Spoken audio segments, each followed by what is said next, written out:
All right, just came through the walkthrough. Guys are ready to have a practice. A little short week here, but looking forward to getting out there on a Thursday. So with that, I'll just open it up. Start first with Todd Lebo. Go ahead, Todd. Hey, Coach, just wonder if you can get your first impressions of what you've seen of the Broncos offense this year. They got Drew Lock back last week. It's been a little uneven with them at the quarterback position. Yeah, I'll tell you what, though. It looked pretty smooth and kind of clicking on all cylinders this past game against New England. They got the quarterback back. We anticipate them getting the tight end back, maybe both running back. So it feels like, they've won 2 straight games, on the road. My guess is they're pretty confident right now. So I think we're going to see a good football team. Let's go next to Sam McDowell. Go ahead, Sam. Hey, Steve. Hey, Sam. What'd you think of the play from your secondary, and specifically, did you feel like, there was some extra motivation based on the way they had played against the Raiders, and that showed up on Monday? Yeah, Sam, I think I told him this the day after the game, or 2 days later, whatever it is. I mean, the NFL is the ultimate proving ground. By that, I mean, you have to prove it every week. If you have a really good game, you got to prove that that's what you were. And we certainly, our goal was to prove that what happened at home here against the Raiders was not what we were about. And I did think that they responded really well, real aggressive. I was happy to see that. CW and Brashad Breeland did a great job on the outside and the safeties inside. So, and the result was pretty good. Let's go next to Herbie Teope. Go ahead, Herbie. Hey, Coach. Good morning. How are you? Good, Herbie. Hey, yesterday with the Broncos, Drew Lock and Bradley Chubb had mentioned that they're well aware of losing 9 straight to the Chiefs, and it's actually a topic of discussion there. How much is that discussed in Kansas City among the staff members and players that you are on a 9-game winning streak? And lastly, you've been doing this a long time. Is there such a thing as a psychological edge in the NFL? I don't know about that. And the best way I can answer that is until you just told me it was 9 wins, I would not have known that. Again, I mean, the way we operate defensively is every game, sits on its own. I don't think we wouldn't gain anything by knowing that we had beaten them 9 in a row. I think we're just going to worry about this coming game on Sunday and hope that we can get another one. That's the goal. Let's go next to Tyrann Mathieu. Go ahead, Tyrann. Coach, kind of similar to what Herbie was talking about, with that, now you're aware of, right, the 9 games streak. The Raiders were definitely aware of how much the Chiefs had dominated them during the broadcast. They quoted John Gruden in their conversations as saying he would do anything to win that game. When they won the game, I'm sure you've heard this by now, drove the bus around for a victory lap. I mean, it was kind of like a Super Bowl for them. With the dominance that the Chiefs have had in the AFC West, does that Raider game maybe help underscore how big the rest of the AFC West sees these games? And is this one that you have to, raise the level for? Maybe you got caught by the Raiders and it won't happen now? I think we got to raise the level for all our opponents. I talked a lot in these last 2 meetings about complacency. I mean, that's our fight right now. I'm not saying that there is any. I'm just saying that you got to fight all the time against that.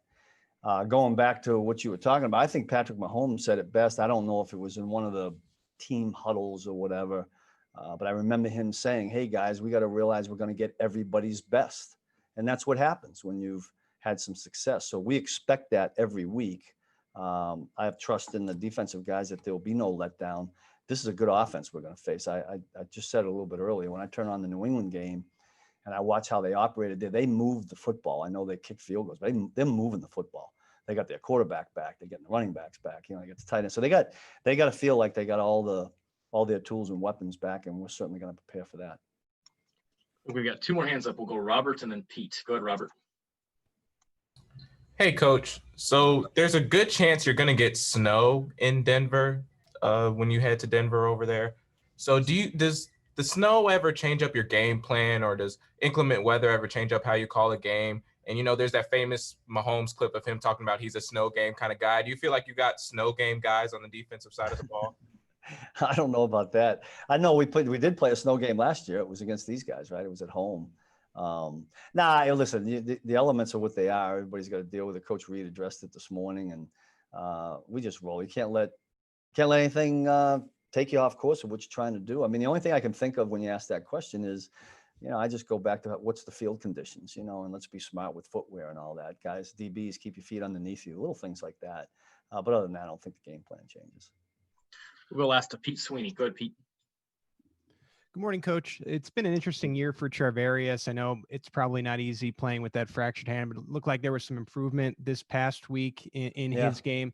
How critical was it for him to maybe feel comfortable so that you could slide Fenton back to where you like to run him there in the slot? Yeah. Listen, I've told C-Dub this before. I got all the confidence in the world in him. I still had it even after the Raiders game, where part of it was my fault. And, we bounced back. I mean, we bounced back as a group. He bounced back.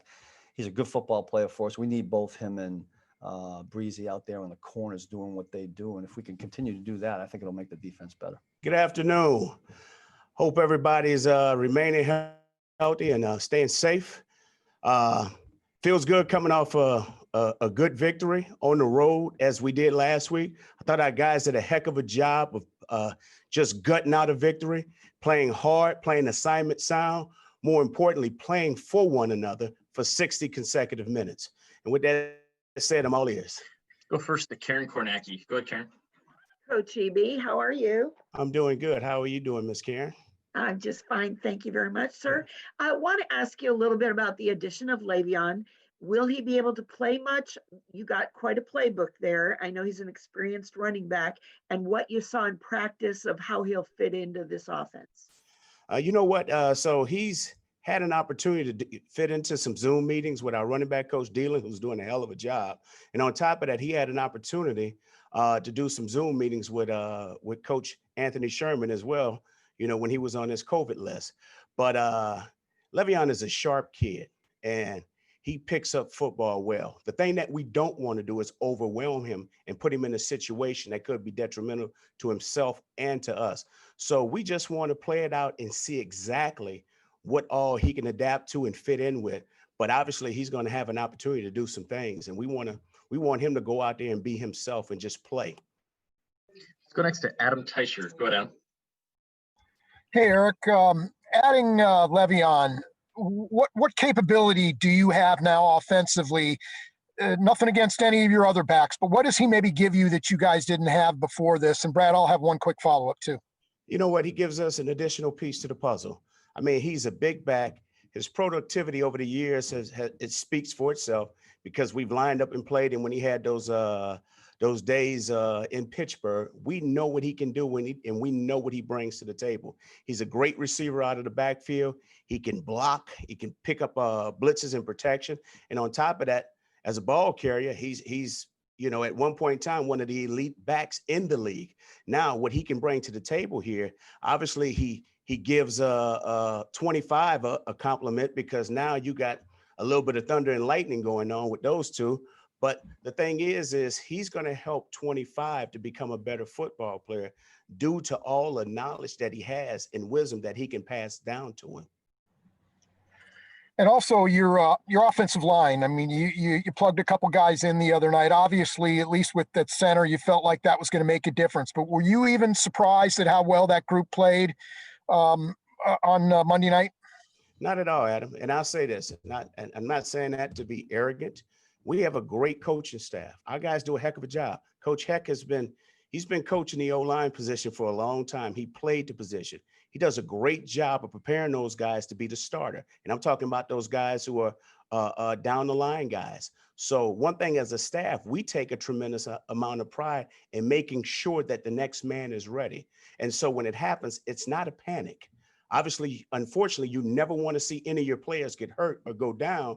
But when it does happen, the next man is up, and he has to go in there and perform up to the level that we're expecting them to. And the thing is those guys do a great job of communicating. They built great relationships with their players, and it shows on game day that those guys are game ready. Let's go next to Nate Taylor. Go ahead, Nate. Hey, Eric, I have two questions for you as well. The first one to start is about the red zone, your guys' improvement there over the last couple of weeks. What would you say is the reasons for those improvements in the red zone? I think more than anything is eliminating the mistakes, just making sure that we're doing things that our guys are comfortable with doing, but more importantly, playing fast, okay? And here's the thing is when you're designing game plans and going through all this, sometimes you're expecting a certain look and sometimes you don't get that look. Well, it's not about improvising. It's still about playing hard and playing fast, having a plan, okay? Execute your plan and win. All right. When we're doing those things, great things can happen. All right. Travis doing a hell of a job. Pat's doing a great job. Obviously, our entire coaching staff is doing a better job of making sure that we're putting our guys in the right positions to go out and make those plays. And then secondly, Eric, if you can you just take us through your perspective coming off the locker room, the situation with Travis? Obviously, we saw that sort of a year ago in the Colts game. Can you just take me through what it's like to have those experiences with Travis and obviously coming together for the photo op in the middle of the game?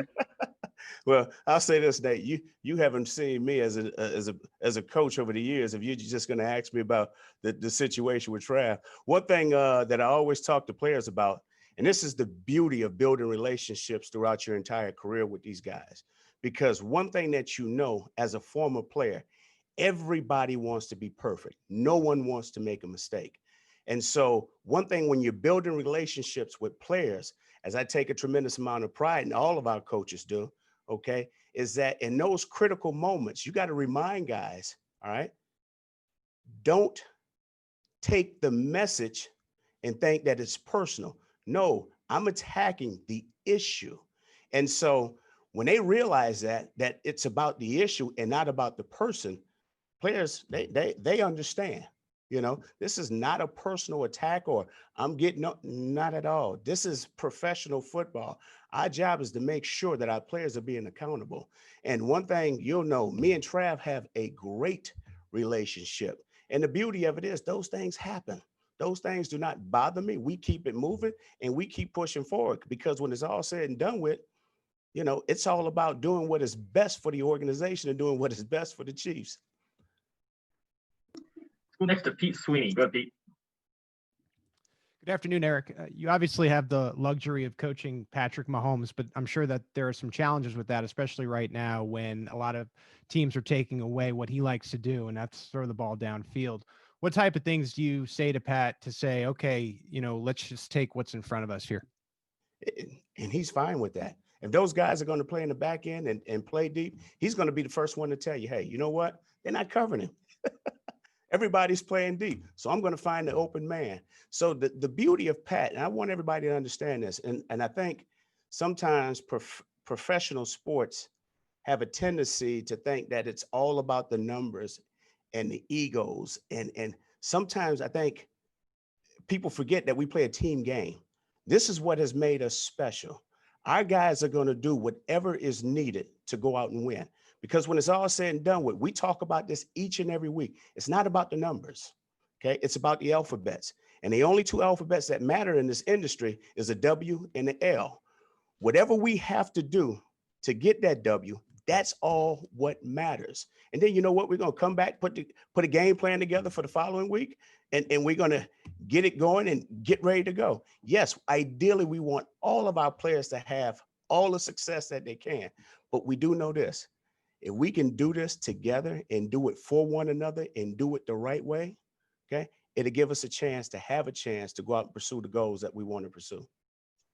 Got time for a couple more guys. We're going to go Sam and then Steve. Go ahead, Sam. Hey, Eric. I know Clyde had a great game the other day, right? But individual, I'm not trying to take away from that. But the line in front of him, there were some holes. What did you see there, particularly with the interior where you're kind of moving some guys around? How much of that do you feel like is you sort of cracked a code and can repeat that going forward? Well, here's the thing. You're only as good as your last performance. So our guys played as good as a game as they could have possibly played for that weekend. I thought the preparation was much better. The focus was better. I thought guys had a plan and they went out and executed their plan because of all the little things that we talked about, just having the right attitude and that determined mindset to take that field and go out and play up to the level of expectations that we expect them to play. But now it's about putting consistent behavior on tape. Now we're faced with another challenge. Now we got to go to Denver and play against a young up and coming defensive line group that's playing some pretty good ball up front. And one thing that our guys got to do is just make sure that, hey, last week was last week. What we did is gone. Now it's time to flip the page and move on to the next chapter. Let's go ask Steve Walls. Go ahead, Steve. Hey, Coach EB, how you doing? Doing good, Steve. What's going on? Not much. From a performance perspective, you know what you're going to get with Le'Veon, right? I mean, but similar to when you guys brought in Shady from last year in his mentorship to Darwin, you talked about it a little bit, but I'm just curious to know if you are expecting Le'Veon to show any leadership to Clyde, and if so, how much? And have you heard anything before you brought him in about his leadership ability? Well, here's the thing. I know, first of all, Le'Veon reached out to Clyde and had a conversation with him and asked him, and told him basically, I don't want to step on your toes, which I want to know if you're okay with me coming in here. And he's a classy individual. It says a lot about the person who does not want to come up and disrupt the chemistry that we have. And so I do know this, the kid is a football junkie. He lives and dies for football. And then on top of that, we have strong enough leadership within that locker room to make sure that he's doing it the way we want it done.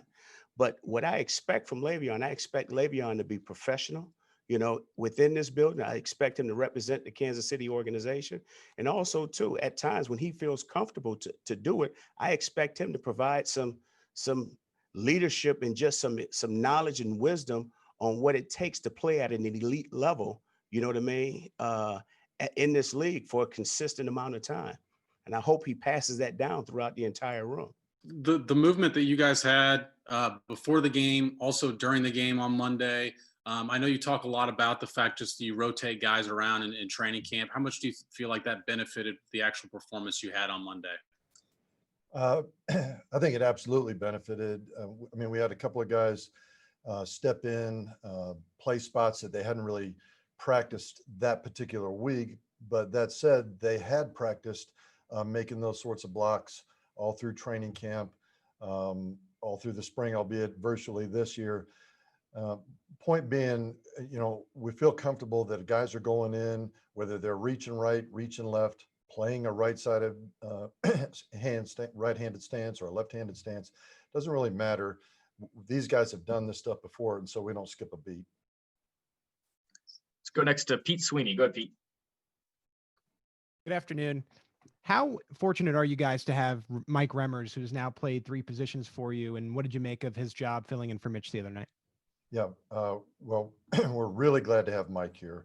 Absolutely fortunate to have him here. Having a guy that has the ability to play left and right, guard and tackle, is very valuable in this league. And on top of that, he's an experienced veteran, and he's a tough nut. I mean, we love the way he goes after it, plays the game, the versatility. We've had that in the past with guys like Cam Irving. So to have Mike here to replace that for us has been huge. Let's go next to Adam Teicher. Go ahead, Adam. Hey, Andy, what did you see from Kilgore in practice leading up to Monday night's game that led you to believe he was going to play as well as he did? And also, even though he wasn't starting, he plugged Allegretti and looked like he played a pretty nice game too. What did you see specifically from him? Yeah, so first on Daniel, I mean, here's a guy, another veteran, experienced player. He's played a lot of ball. And he's a guy that I've been a fan of since I worked him out at App State way back when. So I was familiar with Daniel, and then he gets in the building, and really his A-plus talent is his leadership ability, his communication skills, his love for the game.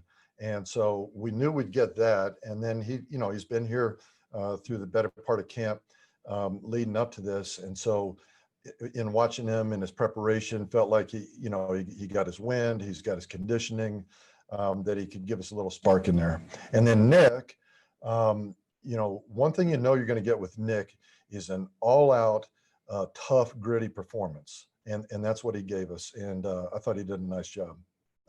We got 2 more hands up. We'll go Sam and then Robert. Go ahead, Sam. Andy, we've been asking you a lot about the the personnel shifts and all that, but it was also, at least from a lot of points of view, the best you guys have done blocking in the run game, especially. Just wondering if you agree with that first, and if so, what do you attribute that to when there's so much, not turnover, but so many moving pieces? Yep. I did think the guys did a nice job with that, and really, and we preach this all the time. What makes that happen is your preparation. You prepare to win, and I thought they had particularly good preparation that week from top to bottom. Every man, whether it was showing for our defense or executing our game plan, I thought they prepared the right way, and then it showed up on Sunday, and that's usually how it works. Go last to Robert Rimson. Go ahead, Robert. Hey, Coach. So as long as Mitch Schwartz has been a Kansas City Chief, he's played nearly every down, nearly every game. And now you're kind of in this weird territory where you don't have him here. Can you talk about what his consistency has meant to the O-line and how you guys are going to handle this new territory that you're in, not having him? Yeah. Well, you're absolutely right with Mitch. I mean, that steadiness, that consistency that he's provided, and as well as top-notch play through the years that he's been here, sure, we'll miss that. Now he's in our room as he, gets healthy. He's still leading the way he does in our room and meetings. The guy's the truest of professionals in terms of his preparation. And so having him there in the meetings is still huge for us. Mike will step in at right tackle, and we've got, other guys, Yasir Durant, ready to go as well.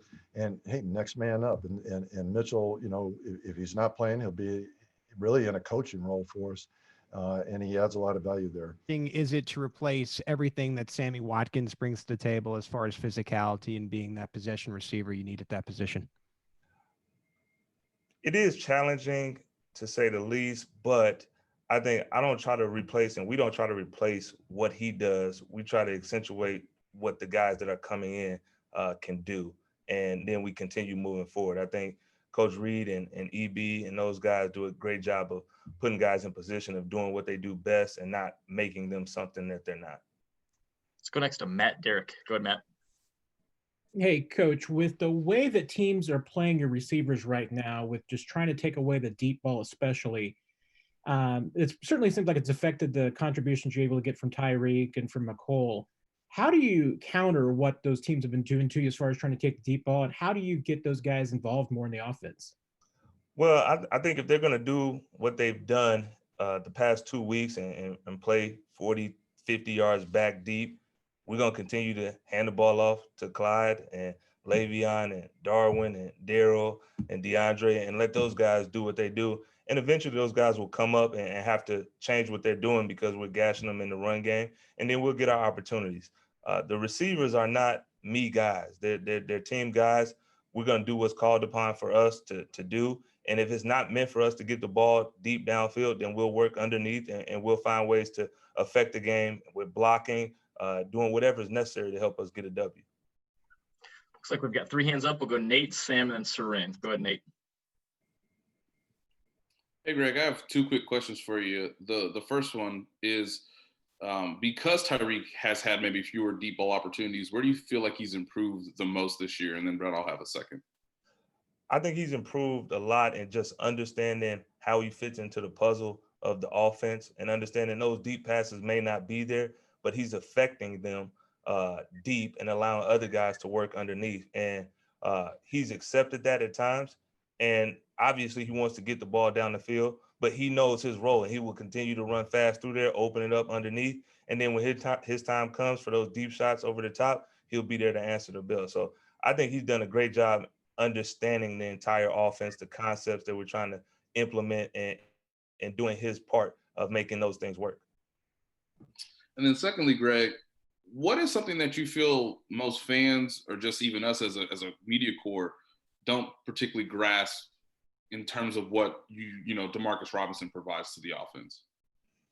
Well, I wouldn't sit here and say anybody doesn't grasp anything. That's not for me to say what you do or don't grasp or understand. I think DeMarcus brings a guy that's interchangeable and can do a lot of different things, is very valuable to this offense and especially the receiving core. The energy he brings, the playmaking ability that he brings is second to none. And I appreciate, and I know the entire staff does, of what he does. When called upon, he answers the bell. And that's all you can ask of any of these guys is when your number's called, are you there? And I feel that I can count on all the receivers that we have, even more so when D-Rob's in there. I'm not worried one iota about anything. Let's go next to Sam McDowell. Go ahead, Sam. Hey, Greg. Wanted to ask you about Mccall Hardman. You mentioned earlier, every receiver is different. They all have their strengths and weaknesses. What is it with Mccall that in particular you're working on with him this year? Just continuing to release and play fast through contact. I think he does it. We just got to continue consistency, and that's with the entire group. We want to make sure, because guys will try to disrupt us more so than other guys, and we have to be physical enough to get through that, and then coming back to the ball, making sure we're being ball friendly to the quarterback and making those contested catches. And I think it's not a Mccall thing; it's a receiver thing as a group. I wouldn't single out any receiver and say this is specific. Only you need to do this. We're all trying to work to get better at everything daily. And I think all the guys want to get better at every aspect of playing receiver, and we work on that. Go ask to Tyrann Petro. Go, Tyrann. Coach, Byron Pringle's caught all 3 targets, right? Every time he's had the ball thrown his way, he's caught it. He's I think I'm looking at 15 of 19 for his career. He seems like when he's out there, right, and he gets a chance, he delivers. What does he have to do to get more opportunities, right? It's obviously a talented receiving core. I'm aware that there's some really good guys in front of him, and that's a tough group to try to push your way in. But he does seem like when he gets a shot, he makes the most of it. His yards per catch is good. He gets depth. What's maybe the thing he's got to get over to get more time? Well, it's not really anything that he has to get over. Like you said, it's a great group of receivers, and when any of them go in the game, you expect the same production out of everybody that steps on the field. When your number's called, make the most of that opportunity. And Pringle has done that each and every time he's been out there. And if his number's not called, he's affecting the game in other ways. But to say, how does he get out there? All he needs to do is continue coming to work each day like he does, just like all the other guys do, and working, and those opportunities will come. It's only one ball out there getting thrown around. Everybody is working hard, and we just want to continue doing that. And when the ball finds you, make sure that you're ready to make that happen. And I think all of our guys across the board have done a great job of that. And that's why it is a tough group to get out there and get opportunities, because there's so many possibilities. But it's not anything, one specific thing. Yeah, here, Pringle, do this, and you'll get more reps. It's when we count on you? And we can count on him, he's going out there. If we can't count on you, then you don't go out there. We got to get that. And the guys we have, we can count on. All right, we'll start with Adam Teicher. Go ahead, Adam. Hey, Sam. Hey, Adam, how are you? Good. Thank you.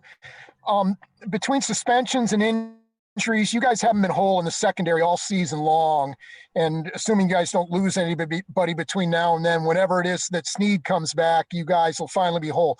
How much are you looking forward to that? And what's that going to be like, having your full complement of guys, and also including Thornhill, maybe kind of getting back to speed from what he was earlier in the season? Yeah, man, just time. That's all we can really, look forward to. But, right now we're just going to take game by game and practice by practice and put the guys in the best situation to be successful. Coach Spags, Coach Merritt, from us on the back end, have done a phenomenal job of, understanding exactly what each and every one of our guys can do and trying to put them in the best situations. So, we're just going to take it in stride, and hopefully, we'll get everybody healthy, and knock on wood, everybody stays healthy, and, just try to finish this thing out strong. But yes, definitely looking to get all of these guys, back together, like we had in training camp, and it looked really promising. So looking forward to it. Let's go next to Herbie Teope. Go ahead, Herbie. Hey, Coach, good seeing you as always. Hey, Herb. As a follow-up to what Adam was asking about L'Jarius Sneed, obviously he started out the season hot and then he gets injured. But what do you do, and what do you tell him to stay mentally prepared for when he does come back? Because he has missed some time here. Yeah, just staying focused. He's been in the meetings. He's been at our walkthroughs. He understands the system and the scheme, having a minimal time at training camp. But, continue just to throw different things at him. We give him tests, he's in the meetings, like I said, walkthrough, and then just continue continuously asking him questions and making sure that he's up to date on everything that we're doing. So, he is still in the meetings, taking notes and, writing things down. I like it, when we're in our walkthroughs, he's asking those questions if he does have something on his mind. So, he's staying involved and, the guys are doing a really good job. When you're injured, sometimes you get left by the wayside, but not our guys. They kept him very much involved and, that's a good thing for us. Go next to Pete Sweeney. Go ahead, Pete. Hey, Coach, I have a question on two players. Yep. How pleased have you been with what Bashad has been able to bring to the table? And then when you're done with that, I was wondering where Bo Pete Keys is along in his development. Rashad, man, he brings energy, he never lacks confidence, no matter what the situation is, was a little down when he knew that, his suspension was coming up, but, he's bounced back. He came back in, he has a very good attitude. He came back, he's worked hard. He's picked up right where he left off from the Super Bowl, physical tackler, getting hands on receivers, great for him, his first game back, he was able to get an interception. But, one of the things that we got to do, and Coach Spags and Coach Merritt has hit it, just minimizing the little small penalties. But, when you're in a high risk, high reward position like cornerback position, you got to have a short memory, and he definitely has that. So, just really happy with him coming back and being able to gel with the guys, but, jumping right in there and not missing a beat and, picking up, where Snead left off, but, being a really good teammate throughout the process. We've got time for a couple more guys. We're going to go Matt, Derek, and then Tyrann. Go ahead, Matt. Hey, Coach, you had a couple of penalties on Monday night in the secondary, and I'm curious just kind of what you thought about those penalties in general, and then specific with Bashad, is that just still simply a little bit of he's knocking off the rust coming back from the suspension?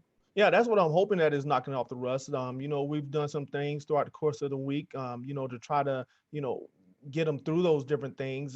But, when you're impressed majority of the time, and we're always talking about getting hands-on as well as Ward, when you get your hands on, the receivers are taught to knock hands off, and you're going to get those hands to the face, but just got to lower your target. So they understand those things. And the great thing about it, they don't really let those things affect them. But, if we can cut down and minimize those penalties like we did in the first couple of weeks, we'll be in a very good situation. But we're just going to continue to work on them during the week. And we have different drills that Coach Merritt and Coach Spags put those guys through. So we're going to hit them hard and, just know that we're coming up on some teams that's going to put the ball up in the air. So if we can, be in close coverage and minimize those penalties, we'll be better off.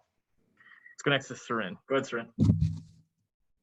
Coach, I know you talked about some teams putting the ball in the air. This one looks like, and certainly their game plan against New England was to keep it on the ground and grind it away. You just came off a game where your offense had 8 possessions in the entire game, except for the kneel down at the end, right? That was the 9th possession.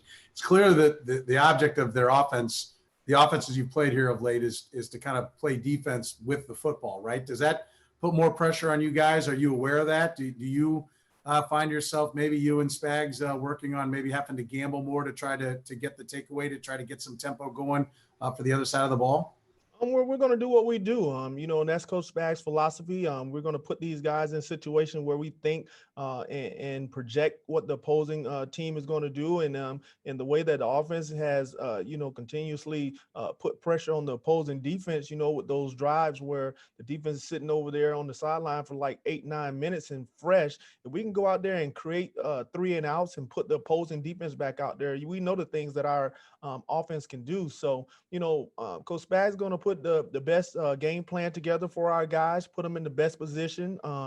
And we're just going to go out there and let the game come to us. But, it's just been really fun, just to be able to sit back and watch these guys, understand what we're trying to do, know what the opposing team is trying to do, and then going out there executing the game plan. So it's just going to be a cat and mouse chess game for us. But, we have the tools and the players to go out there and get it done. So whatever happens, I think we can make the adjustments throughout the course of the game to go out there and get a win from the defensive side. Now that Le'Veon Bell's part of your room, just wondering what kind of capabilities he gives the offense that maybe you guys didn't have before. And Brad, I'll have one quick follow-up. He brings, a veteran who's got it done on a high level in this league. Clearly still has some some juice in the tank. Very smart. He's been real influential with just having conversations with Clyde as well as the room on just some of his experience. But not just being an experienced guy, but a guy who's going to be able to go out and do some things for us. Route running, hands, juice through the hole, leg drive, just vision. So just some of the things I've seen in a couple of days have been real impressive to me. Primarily his attitude, number one, and number two, his ability to learn. I was going to ask you, you said that he's clearly got some juice in the tank. Is that something you've seen since he's been here, or could you tell from his tape with the Jets this year that he's got that juice in the tank? Yeah, you take things with a grain of salt. And, you know, you have conversations behind the scenes with people who work with him and see him every day. But again, his attitude here and just his pep in his step, and just it's like he's kind of feel like a little rebirth to an extreme. So I'm just excited to have him here and looking forward to what he can do for us on Sunday. Let's go next to Herbie Teope. Go ahead, Herbie. Hey, Coach. Good afternoon. Eric Bieniemy was telling us a few minutes ago that Le'Veon Bell called Clyde Edwards-Helaire before he signed here just to say, is it okay? Are you okay with me coming here? What does that say about Bell's character as a person and as a player to do that? Yeah, I mean, that just lets you know, I mean, he's a guy who has respect for what's going on. He has a level of character that maybe people don't know about, but obviously it showed itself in that situation. I know the conversation I had with him previous to him making his final decision, I was very impressed just with what some of his goals are and different things like that. And they melded into what we want to get done here. And there was no level of selfishness or anything I heard. He said, look, I'm coming in to get in where I fit in. I can help. And I know you guys will use me the right way. And whatever that is, I'm going to do. Let's go next to Nate Taylor. Go ahead, Nate. Hey, Deland, I'm interested from your perspective, going from situations where, hey, maybe you start the year with Spencer, he gets hurt, and then obviously you have to get ready for Kareem. There was a situation last year where, you know, LaShawn comes in and you make the offense work for him. I just wonder from your perspective, how much as previous situations where you add a new back or the situation changes can help you for this specific situation with Le'Veon? I think it helps. I mean, just for me personally, with having LaShawn last year, it gave me some insight as to how to get the guys prepped faster and different things like that. So I think, you know, right now, Le'Veon is the benefit of that as far as I had a plan for getting him ready quick. And I think it's been shown in practice thus far. I mean, the guy don't look like he's been here the whole year. You know, he's operating at a high level mentally. And then the things as far as the physical part is definitely showing itself. So we get a full speed practice today. So it'll be exciting to see what he does there. And then we roll into Sunday and see what happens. All right, guys, we're running out of time. So we got time for two more. We'll do Pete and then Robert. Go ahead, Pete. Hey, Coach, I know that you were in contact with Clyde a bit during the draft process, obviously super high on him. When this decision happens, what are the conversations like with Clyde right away, and how did he take it in your estimation? Well, as soon as just the thought that we would do anything with Le'Veon came up, I contacted him, you know, Clyde, and Clyde was excited. You know, I mean, he's definitely very comfortable in his skin. He knows how we feel about him. I mean, the numbers, the way he's playing and different things like that speak for itself. I think if he wasn't playing well, it may be more apprehension and more looking over the guy's playing well, you know, and he's been playing well all season. He put an exclamation point on that last week. So we'll continue to move forward, but Clyde is, you know, he's excited, you know, welcomed him, obviously had that conversation with him previous to coming here, previous to Le'Veon coming here. So just excited about the possibilities, and it does nothing to slow down Clyde's progress at all, in my opinion. Let's go last to Robert Rinson. Go, Robert. Hey, Coach. So you guys are going to likely see snow when you head up to Denver. Is there sort of some technique that you tell the guys when they're running in snow and when the conditions on the field aren't the best that you teach to the guys? Nah, we just go play. Make sure you got the right cleats on, and we just go out and ball. You know, that's an opportunity to run the ball more. So shoot, you ain't got to tell them guys nothing except secure the ball and get positive yardage. All right. We'll start first with Herbie Teope. Go ahead, Herbie. Hey, Tyron. Good to see you as always. On yesterday's conference call with the Broncos, a couple of the players said that they're well aware that they've lost 9 straight against the Chiefs, and it's actually been a topic of discussion. How often do you guys as a team discuss that winning streak against the Broncos? No, we don't really talk about that at all, actually, against any team, rather. I mean, we could win 20 straight. I think it's all about the next game. You know, how can we transition, you know, from one game to the next, whether it was a bad or a good game? You know, how can we learn from it, improve from it, and then move to the next game? Go next to Sam McDowell. Go ahead, Sam. Hey, Tyron. Hey.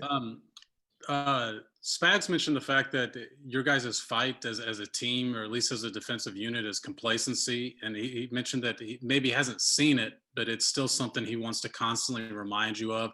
Just wondering how important you feel like that is, especially on a team that won the Super Bowl last year. And also, did you feel like that was a factor at all in what you saw against the Raiders? Yeah, I think that's always a challenge. You know, anytime you have a successful team, championship team, you know, and then most of those guys come back, you know, to that very same team. I think the challenge is always trying to overcome that complacency, overcoming the feeling that you've done enough, that you've accomplished enough. So, but we got a lot of great leaders on our team. We got a lot of guys that love ball. I wouldn't necessarily equate, you know, the Raiders game to us being complacent. I thought that those guys showed up, played harder than us. You know, they made the plays that counted, and we didn't. So, you know, I think we've tried our best to learn from it. But I think obviously that game, that feeling, you know, is still in the back of our heads. You know, we're trying our best to, you know, avoid that. We've got three more. We'll go right down the line. Todd, Adam, and then Pete to close us out. Go ahead, Todd. Hey, Tyron, in the Buffalo game, there was quite a few defensive penalties, pass interference, holding, things like that. Not to talk about officials too much, but what's the challenge been like with the number of different guys you've had come through your defensive backfield this year and trying to adjust out there on the field and avoid those type of penalties, and how tough they can be on a team during a game? Yeah, I mean, you know, it's tough sometimes, you know, especially, you know, when you're, you know, we play the kind of style of defense that we play. You know, we like to press man. We like to get our hands on receivers. We like to be physical. And so we're going to try to, you know, fight it our best to keep our hands low, to keep our hands, you know, where they're supposed to be. But, you know, it's a long football season. I think in our minds defensively, you know, we're gearing up for playoff football, for the physicality of that. And so, you know, I actually like the way that our corners play. You know, obviously you deal with a lot of, you know, external things as well. But, you know, just try our best to control what we can control, play to our levers, keep our hands low, and, you know, hope that, you know, some of these referees just let us play sometimes. Let's go next to Adam Teicher. Go ahead, Adam. Hey, Tyron, because of injuries and suspensions, you guys haven't been whole in the secondary all season long. Once L'Jarius comes back, how much are you looking forward to that, to seeing what you guys can do when you're at full strength back there? Yeah, I feel like, you know, with the guys that we do have, I feel like guys are really stepping up, you know, playing good defense. You know, they're competing really well. You know, like I said, they're challenged at the line of scrimmage really well. I think once we're able to get, you know, L'Jarius back, you know, we're going to be able to do a lot more different things. You know, we're going to be able to, you know, obviously get more athletes on the field, get more speed on the field, you know, disguise a lot more of our coverages. I think it'll give us opportunity to really, you know, have three bump, run, press type cornerbacks on the field to really challenge the offense. So just looking forward to him, you know, just obviously getting back healthy. But I know once he comes back, you know, I think he's going to definitely put his hand in the pile, you know, and help us finish this season out strong. We'll go last to Pete Sweeney. Go ahead, Pete. Hey, Tyron, it's another year with Spags where you're able to move all over the place, box, slot, occasionally free safety. How do you feel that this system maximizes what you bring to the table? Well, I think, you know, just from a mental standpoint, I think it just brings out the best in me. You know, I'm able to do a lot of different things. You know, I'm able to move around a lot of different spots, free some other people up, and, you know, and even at times, you know, be able to free myself up. So, you know, I just got to stay patient with it. You know, I think a lot of the work I do, you know, doesn't show up on the stat sheet, but it will later on in the season. So I just look forward to it. You know, I enjoy it. Obviously, I like moving around. I like, you know, not being in one spot. But I think just this defense brings out the best in me, and, you know, a lot of other players, you know, on our defense.